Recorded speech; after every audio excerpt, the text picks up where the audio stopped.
Have you ever been nervous to try out a different motorcycle? Or maybe the style of bike you're going to is different from what you're used to, and so you don't want to give it a shot? Well, one of the best ways to improve quickly as a motorcyclist is to try a whole bunch of different styles of bikes. And today, we're going to go over my rules of thumb so that you can have a successful test ride on whatever bike you want to try out next. Now, because of the work that I do, I have the opportunity to ride a whole bunch of motorcycles. And the one thing that I've learned is that if you can ride one bike, you can ride them all. It's not like you're going to find on one motorcycle the clutch and brake levers are switched magically from another model. All of your skills are going to be easily transferable from one bike to another. However, there are a few tricks that I've picked up that'll make sure that next time you go for a test ride, you're comfortable riding anything from a Grom to a Goldwing. Let's dive in with my first inspection. There's no big secret to getting on a new bike, but you don't just want to jump on, throw caution to the wind, and go full send. There's a few things that you want to check on first so you can have the best experience on the bike, or just make sure that the thing is safe to ride. Some folks might be more lax on maintenance than you might think. Today we're at G-Force Power Sports in Denver, Colorado, and chances are you're going to be taking a test ride in a place that looks an awful lot like this. However, just because this motorcycle here is at a dealership doesn't mean that it's inherently good. You'd be surprised some of the stinkers that a dealership will take in on a trade and then have to fix up and flip. And sure, they do what they can for these motorcycles, but remember, every dollar they spend repairing it is a dollar they lose on the inevitable sale. Before you even throw a leg over this motorcycle, let's make sure that it's good to go. Remember that one acronym you could never get right in the MSF? Pepperidge Farm remembers. Just in case you, like me, immediately replaced that brain cell with something more valuable like the lyrics to every Linkin Park song, it's T-Clocks. That stands for tires, controls, lights, oil, chassis, and stands. Now, if you crack open that MSF textbook, you're going to find a checklist longer than a NASA spaceflight. So let's go ahead and simplify that pre-ride check to the stuff that actually matters, starting with controls. Get all handsy with the motorcycle and make sure that your levers lever, your switches switch, your throttle moves, and the handlebars turn. If anything feels wonky or out of place, see if there's any adjustability in these controls. And if there isn't, it's up to you whether or not you're willing to take the risk. Me personally, I'm willing to accept a sizable amount of jankiness from my motorcycles, but even I have my limits. Next, you want to check on the lights. If you're going to be riding around during the day, your brake and indicator lights are your biggest concerns. However, if you think you might get caught out at night or it's a cloudy day, go ahead and make sure that your headlight and high beams work just in case. Remember, these are your most important way to communicate to other drivers on the road, so it's super important that these work. This check shouldn't take longer than a few seconds. Turn on the key and walk around the bike. Make sure that all the lights are on. Once you've verified that all the running lights are running, hold your hand over the tail light and pull the brake lever on the handlebar. It should brighten the brake light. Same deal with the rear brake. Finally, check the indicators and make sure that they're indicating. Pro tip, if the bike has hazards, you can knock this one out extra fast. Now, this is the single most important part of your pre-ride checklist, and it's the tires. If I had a penny for every time I got on a motorcycle that had low tire pressure or worn flat spots on it, I'd be on a beach sipping mimosas.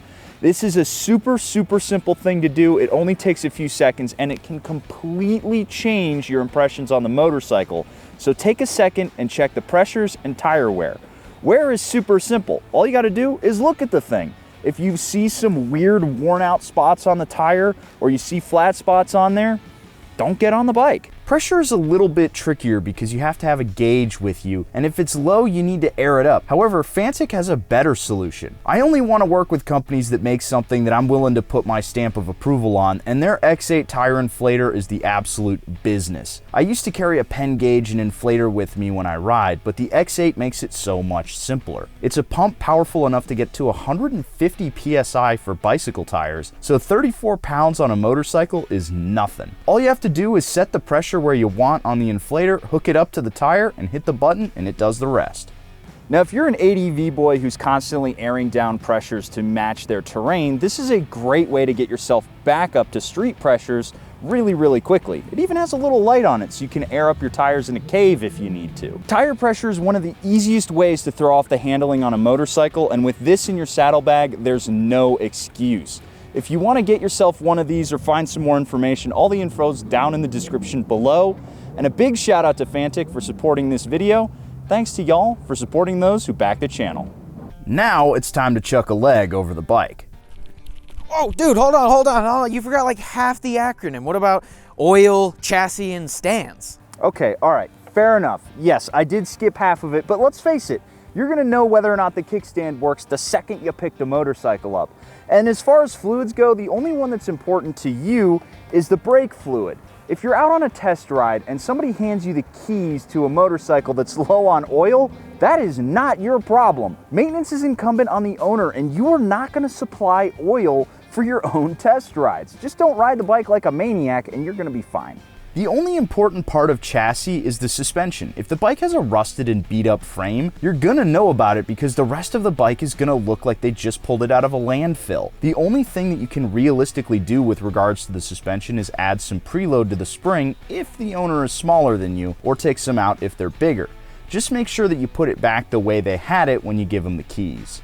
Now, a piece of advice to larger riders like myself out there, when you go to test ride a motorcycle, especially like a cheap beginner bike or maybe an older bike that doesn't have super sophisticated suspension, even with the preload maxed out, you might notice that the bike squats a lot under your weight. That's totally normal. A lot of motorcycles that I get on at 240 pounds, even with the preload maxed out, need bigger springs in there, and that's not something you're gonna be able to swap in for a test ride. You just may need to realize that while you're out there, you could have a couple of handling issues, and it may be something you need to address later on down the line if you do end up adding this bike to your stable.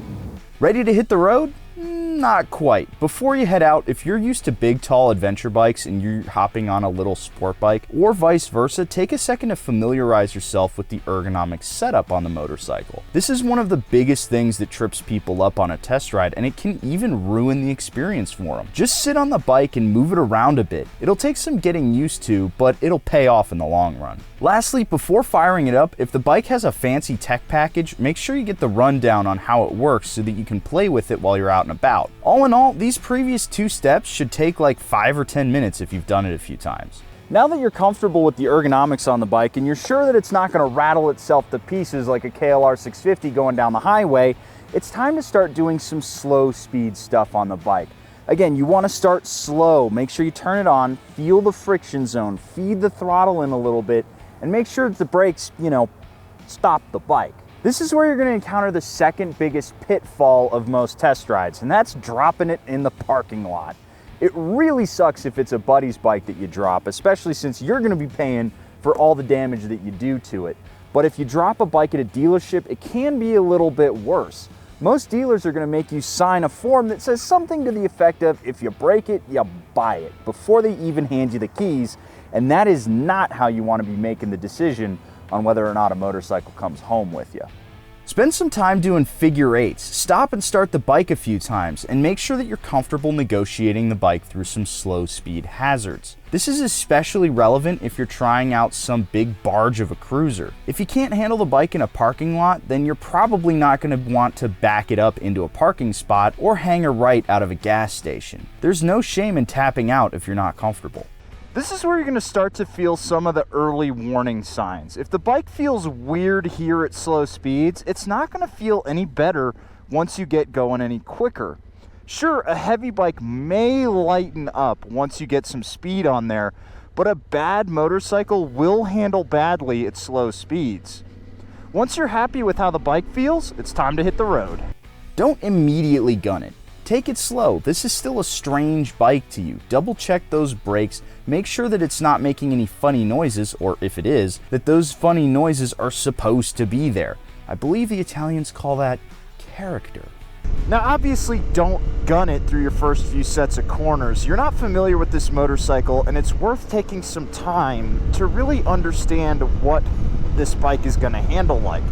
However, after you're done with your first few corners and you're comfortable with how the bike handles, it's not likely to change between going through a corner at 30 miles an hour versus going through a corner at 45.